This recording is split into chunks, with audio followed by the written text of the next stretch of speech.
وہ خوش نصیب کھڑے ہو جائیں جو ہر حال میں اپنے رب کے احکام پہ عمل کرتے تھے، ان کو کوئی کام احکام سے روکنے والا، کوئی ذات اللہ کی بات ماننے سے ان کو روک۔ چھوٹی سی مثال دوں یہاں پہ اگر ناراض نہ ہوا، جب آپ براتوں میں بیٹھے ہوتے ہیں، ولیموں کے فنکشن میں بیٹھے ہوتے ہیں، ٹھیک ہے، تو پھر وہاں چل رہا ہوتا ہے میوزک، یہ کیا ہے؟ اللہ کی، جن کو سمجھ ہے وہی بولے، جن کو نہیں پتا وہ تو مجبور ہے، اللہ کی۔ اب اللہ فرماتا ہے کوئی چیز ان کو میری نافرمانی سے روک،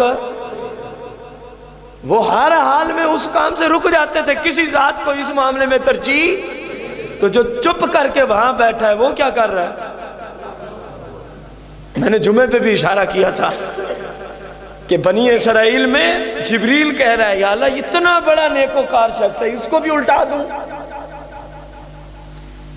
آقا کریم نے کیا فرمایا؟ اللہ نے فرمایا یہ خود تو نیکوکار ہے لیکن اس کو میرے نام پہ کبھی غیرت نہیں آئی، گناہ کے کام ہو رہے ہیں، اس کو کبھی تکلیف ہی نہیں ہوئی، انہی میں بیٹھا رہتا ہے، اس کو بھی الٹا کے رکھ دیں۔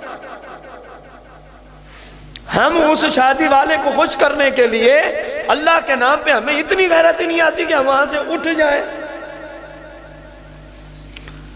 رب کعبہ کی قسم ہے، بندے کے باپ کا فنکشن ہونا، بندے کے باپ کا فنکشن ہو، حالانکہ اسلام نے اتنا بڑا حق رکھا ہے باپ کا، اگر وہ نافرمانی کر رہا ہے تو بندے پہ فرض ہے کہ باپ کے فنکشن کو چھوڑ کے چلا جائے، یا اس کو سمجھائے بھائی اس کو چھوڑ دے، میں تیری وجہ سے رب کو ناراض نہیں کر سکتا ورنہ پھر میں پھنس جاؤں گا۔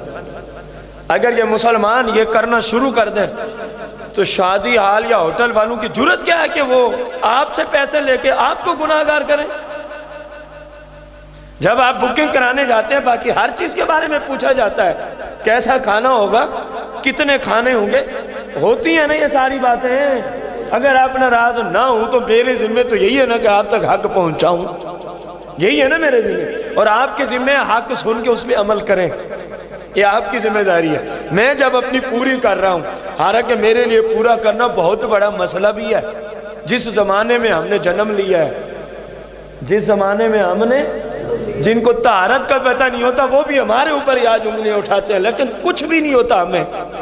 اللہ کے فضل سے ہم نے اس مصطفیٰ کریم کے دین کا کام کرنا ہے، جن کو لوگوں نے پتھر بھی مارے تو سرکار نے تب بھی دین کا کام کر کے دکھایا۔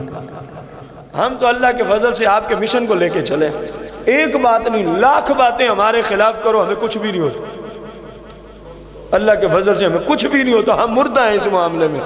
جو گالیاں دیتا ہے ایک نہیں 10 لاکھ گالیاں دے، میری ذات کو جب گالیاں دے گا آپ کہیں نہیں سنیں گے کہ اس بندے نے اس سے جا کے جھگڑا کیا، مجھے ہوتا ہی کچھ نہیں۔ مجھے ایک بزرگ نے سمجھایا، میں کتاب پڑھ رہا ہوں، اس نے کہا بھائی اگر دین کا کام کرنا ہے تو یہ لازمی بات ہے آپ کے خلاف انگلیاں اٹھیں گے، نمبر 1۔ نمبر 2، اگر اس میں کامیاب ہونا ہے تو اس معاملے میں اپنے آپ کو مردہ سمجھ لو۔ اب قبر پہ جا کے کوئی کسی کو جو مرضی کہتا رہے وہ کچھ کہتا ہے، فرمایا کامیابی اسی میں اپنے آپ کو مردہ سمجھ لو۔ ہم نے اسی دن سے مردہ سمجھ لیا۔